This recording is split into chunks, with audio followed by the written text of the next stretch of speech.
Coba Anda bayangkan sebentar. Nilai wajarnya di atas kertas, maksud saya kalau kita benar-benar membedah arus kas masa depannya secara matematis, itu cuma berkisar di angka 59 hingga 130 rupiah per lembar saham. Sangat rendah ya kalau dihitung nilai intrinsiknya. Benar-benar rendah. Tapi hari ini, saham PT John Lynn Agroraya Tbk, atau yang kodenya JERR ini, itu diperdagangkan dengan sangat santai di kisaran Rp2.000. Dan ingat, saham ini bahkan pernah terbang menembus Rp9.000 loh sebelumnya. Nah, itu dia. Ini bukan sekedar anomali bursa biasa. Menurut saya, ini adalah bukti nyata bahwa di pasar modal kita, sebuah narasi dan koneksi politik itu bisa dihargai puluhan kali lipat lebih mahal daripada rasionalitas matematika murni. Tepat sekali. Dan bagi Anda yang mendengarkan ini, Anda yang menempatkan modal di bursa saham, menghadapi anomali seperti JRR ini pasti selalu memunculkan dilema tersendiri kan? Pasti. Ada fear of missing out atau FOMO, takut ketinggalan kereta. Betul. Di satu sisi, takut membeli aset yang harganya sudah menggelembung parah. Tapi di sisi lain, gatal ingin ikut masuk karena melihat pergerakannya didorong oleh kekuatan modal raksasa. Makanya, pada sesi penelusuran mendalam kita kali ini, kita akan memposisikan diri sebagai mentol saham untuk Anda. Kita tidak akan menelan mentah-mentah apa yang disajikan di media begitu saja. Iya, kita harus melihat melampaui angka-angka di permukaan. Betul sekali. Kita punya setumpuk data dari kuartal kedua 2026 ini. Mulai dari laporan keuangan JIR tahun 2025, laporan analis sekuritas, lalu ada proyeksi kebijakan B50 dari pemerintah, dan resistensi dari sektor tambang. Dan jangan lupa soal bandarmologinya. Ya, itu yang paling krusial. Data kepemilikan saham real yang mengungkap siapa sebenarnya dalang di balik layar. Oke, mari kita urai ini bersama-sama. Mari kita mulai dari narasinya dulu. Kalau kita melihat pergerakan harganya yang sangat agresif akhir-akhir ini, kita harus paham cerita apa yang sedang dijual ke pasar. Katalis B50 itu kan? Iya, narasi utama yang sedang menjadi bahan bakar optimisme ini adalah B50. Jadi mulai 1 Juli 2026 nanti, pemerintah mewajibkan campuran 50% minyak kelapa sawit ke dalam bahan bakar solar. Dan pasar langsung merespons dengan mengaitkan kebijakan besar ini dengan JER. Kenapa? Karena mereka ini punya fasilitas pengolahan fatty acid methyl ester atau FAME dengan kapasitas masif, sekitar 495.000 metrik ton per tahun. Kapasitas yang sangat besar untuk menyerap permintaan itu. Ditambah lagi, ini adalah perusahaan afiliasi dari John Lynn Group milik Haji Isam. Ada rumor kencang di lantai bursa yang menyebutkan bahwa JER ini memang sudah dikondisikan sebagai kendaraan utama untuk menyuplai program B50 negara. Dan rumor itu terasa makin kuat kalau kita melihat manuver pembukaan lahan pertanian yang sangat masif di Papua belakangan ini. Kabarnya itu melibatkan grup mereka sebagai langkah preemptif atau antisipasi sebelum regulasi B50 benar-benar diketuk palu. Tapi kalau kita lihat konteks makroekonominya, narasi B50 ini memang ada urgensi nyatanya ya dari sisi pemerintah. Oh, sangat nyata. Jika kita hubungkan ini dengan gambaran yang lebih besar, krisis geopolitik di Timur Tengah saat ini membuat pasokan dan harga minyak fosil jadi sangat rentan.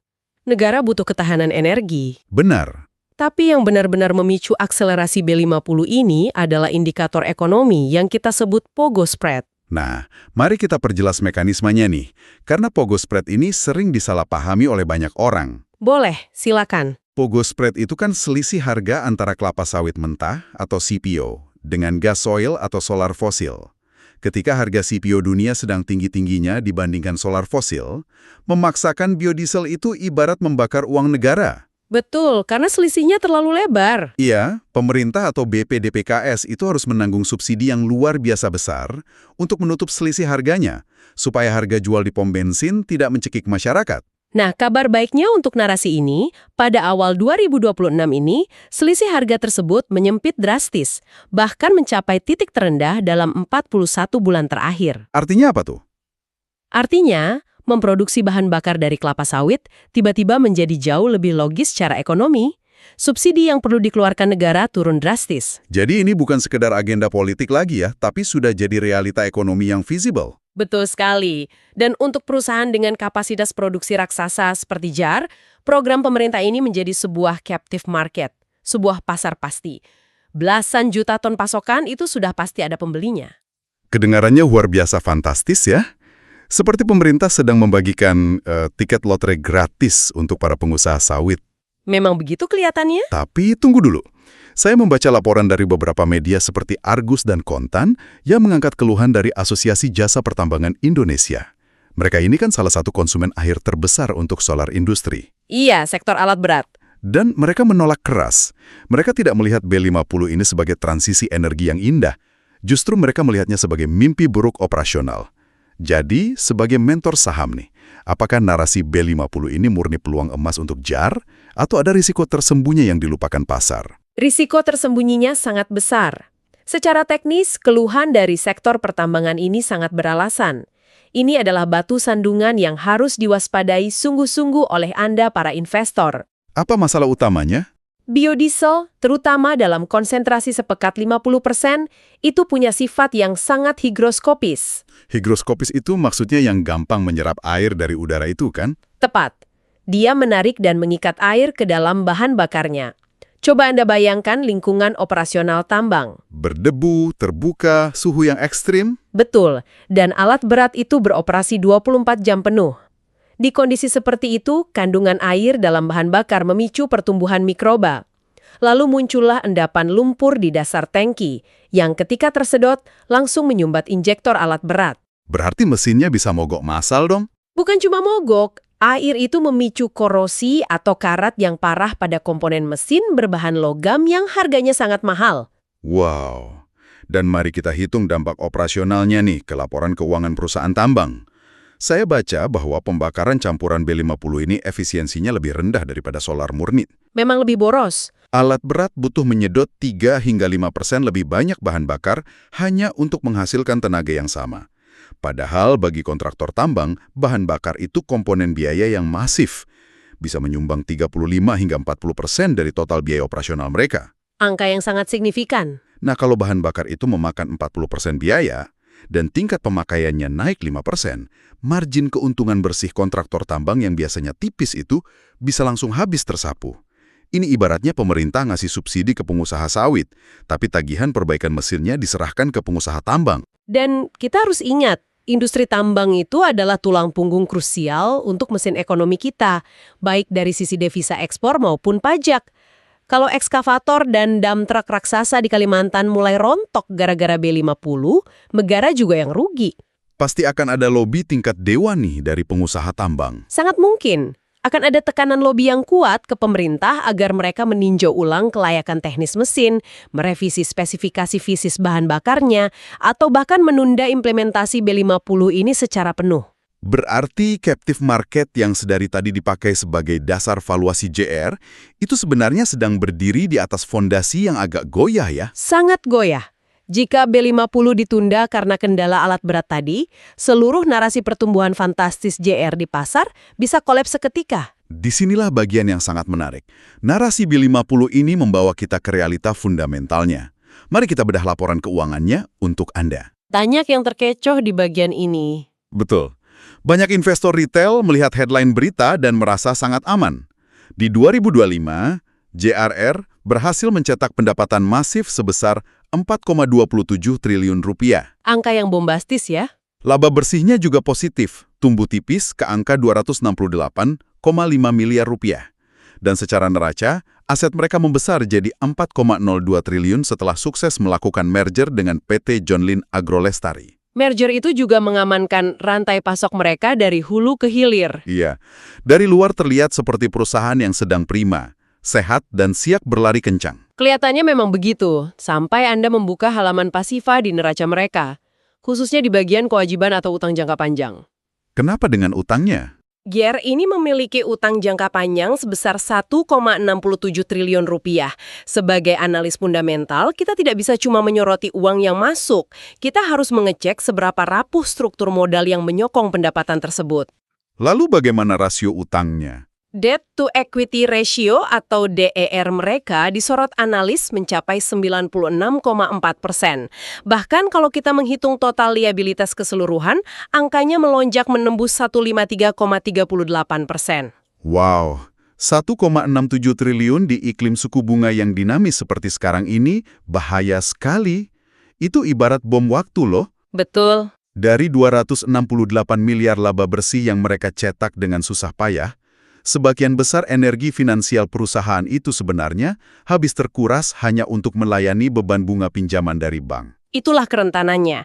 Jika pendapatan dari B50 itu meleset, entah karena masalah penolakan tambang tadi atau keterlambatan pemerintah, laba bersih yang tipis itu bisa berbalik menjadi kerugian yang parah. Resiko struktural di neraca ini yang membuat valuasi harganya di pasar saham jadi sangat tidak masuk akal.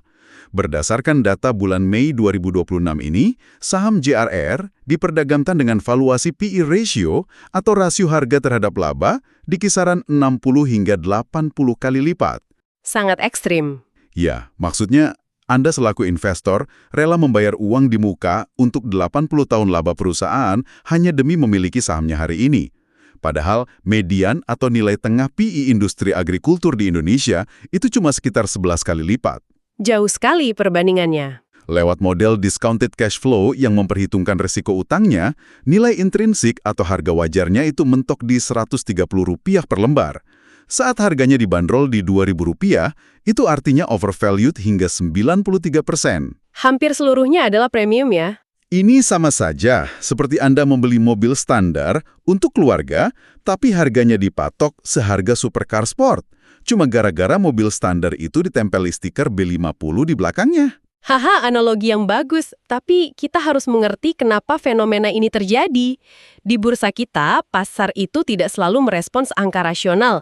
Investor seringkali sudi membayar mahal untuk sebuah premi kualitatif. Premi kualitatif. Maksudnya nama besar di belakangnya. Tepat. Dalam kasus ini, premi tersebut adalah signifikansi politik dari mandat biodiesel pemerintah dan tentu saja koneksi strategis dengan Jonlin Group. Ada semacam persepsi atau keyakinan tak tertulis di kalangan pelaku pasar bahwa proyek konglomerasi besar yang beririsan dengan proyek negara ini tidak akan dibiarkan gagal. Jadi valuasi 80 kali lipat itu adalah ekspektasi bahwa mereka akan memonopoli proyek negara ke depannya. Benar, pasar sudah menghitung potensi B50, lalu mengekspektasikan kelanjutannya ke B60, B100, dan seterusnya. Tapi kan ekspektasi kualitatif itu tidak kebal gravitasi. Fakta bahwa harganya pernah ditarik sampai 9.600, lalu anjlok kembali ke 2.000, itu membuktikan betapa berbahayanya menumpang pada kendaraan opini pasar. Sangat berbahaya. Lalu, apa yang bisa mengerek harga dari ratusan rupiah tiba-tiba ke 9.000 dan jatuh lagi? Jawaban untuk pertanyaan ini tidak akan Anda temukan di laporan laba rugi. Tidak akan ada di sana. Kita harus masuk ke ranah bandarmologi. Tepat. Kita harus membongkar struktur kepemilikannya. Siapa yang pegang barangnya? Nah, yang menarik di sini adalah struktur kepemilikan ini menjadi kunci jawaban dari segala anomali pergerakan harganya. Secara resmi, pemegang kendali mutlaknya adalah PT Eshan Agro Sentosa yang terafiliasi dengan Haji Isam. Mereka memegang 86,64% saham. Lalu sisanya? Catatan resmi di bursa menunjukkan kepemilikan publik berada di angka 13,25%. Oke, 13%. Untuk perusahaan berkapitalisasi sebesar ini, kedengarannya cukup untuk membuat pasarnya liquid dan sehat, kan? Di atas kertas kelihatannya begitu. Tapi ternyata itu ilusi. Saya menemukan laporan kepemilikan dari Kustodian Central Efek Indonesia, KSEI, per Februari 2026. Dan ketika kita membedah porsi 13,25% yang katanya milik publik ini, faktanya sangat mencengangkan. Apa yang Anda temukan di sana? Saham free float sejati, maksudnya saham yang benar-benar beredar bebas secara scriptless di tangan investor retail, itu ternyata hanya 2,76%. Hanya 2,7%. Itu sangat kecil. Lalu kemana sisa dari belasan persen yang dilabeli saham publik itu? Sisa saham publik tersebut ternyata dipegang erat oleh individu-individu spesifik. Ada nama-nama seperti Welly Susanto, Junaidi, dan GT Deni Ramdhani. Siapa orang-orang ini? Mereka bukan trader retail yang iseng beli saham. Mereka adalah para petinggi, direksi, dan komisaris di PT Dana Brata Luhur Tbk atau kodenya TB. TB. Itu kan entitas yang terafiliasi kuat dengan lingkaran bisnis Jonlin Group juga. Nah, itu dia. Jadi ini bukan pasar terbuka. Ini lebih seperti bermain kartu di meja poker, tapi satu orang di bandar memegang 97% dari seluruh keping chip yang ada di meja. Analogi yang sangat pas. Mekanisme dari free float yang sangat minim inilah yang menjelaskan kenapa harganya bisa melesat liar tanpa fundamental pendukung. Karena order book atau papan transaksinya kosong ya. Tepat sekali, karena pasokan saham yang beredar sangat kering, papan antrian jual beli itu sangat tipis. Coba bandingkan dengan saham bank-bank besar. Di sana butuh injeksi dana triliunan rupiah dari asing cuma untuk menaikkan harga 2%. Iya, berat banget naiknya. Tapi di JR, karena suplai saham aslinya dikunci oleh pihak terafiliasi, modal retail beberapa miliar saja sudah cukup untuk menyapu habis seluruh antrian jual di kanan. Langsung ARA ya, auto reject atas.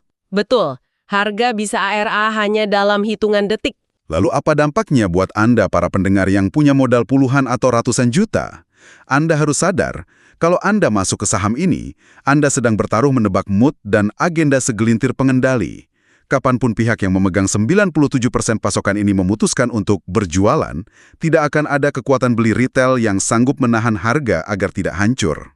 Dan pada saat turun, mekanismenya jauh lebih brutal. Gimana tuh? Ketika harga mulai berbalik arah, retail akan panik. Mereka antre untuk menjual sahamnya.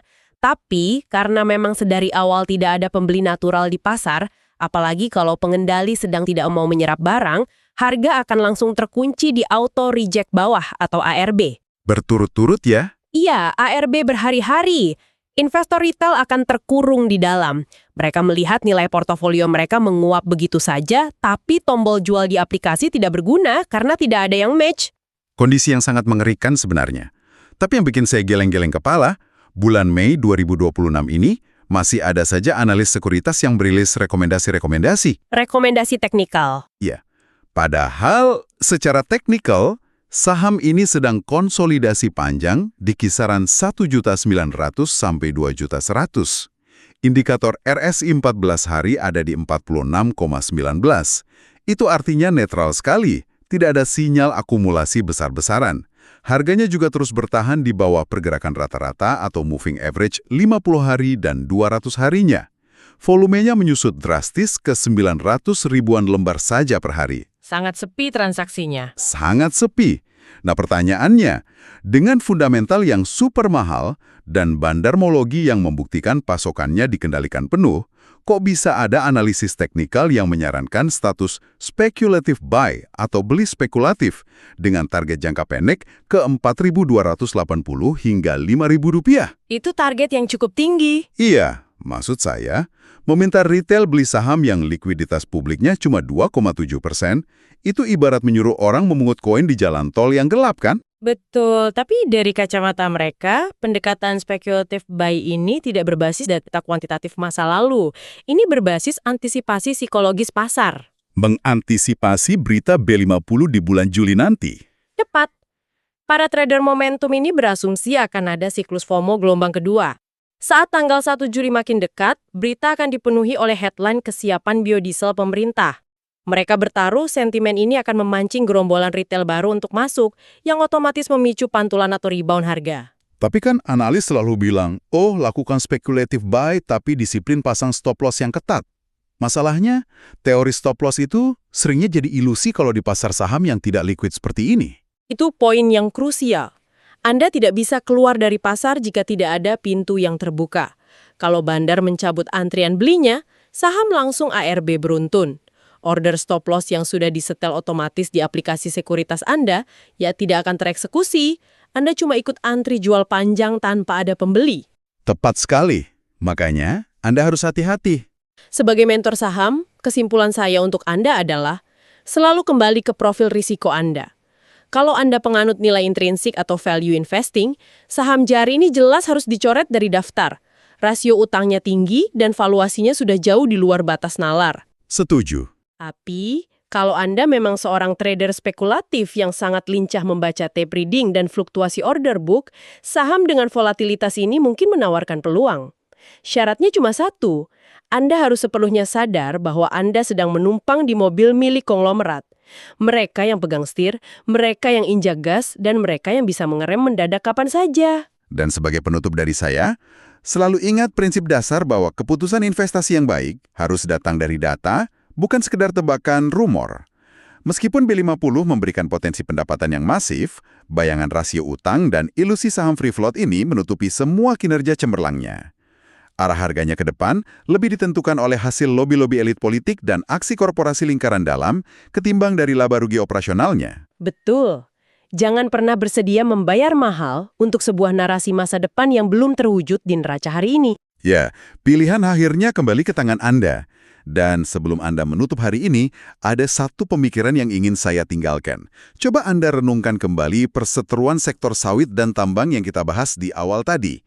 Jika Asosiasi Jasa Pertambangan, yang mana mereka adalah penggerak ekonomi krusial di negara ini, akhirnya menolak keras B50 karena kerusakan alat berat yang parah, apa yang akan terjadi pada pasar pasti jutaan ton CPO yang menjadi pijakan valuasi fantastis dari JIARR saat ini? Sesuatu untuk Anda pikirkan baik-baik malam ini.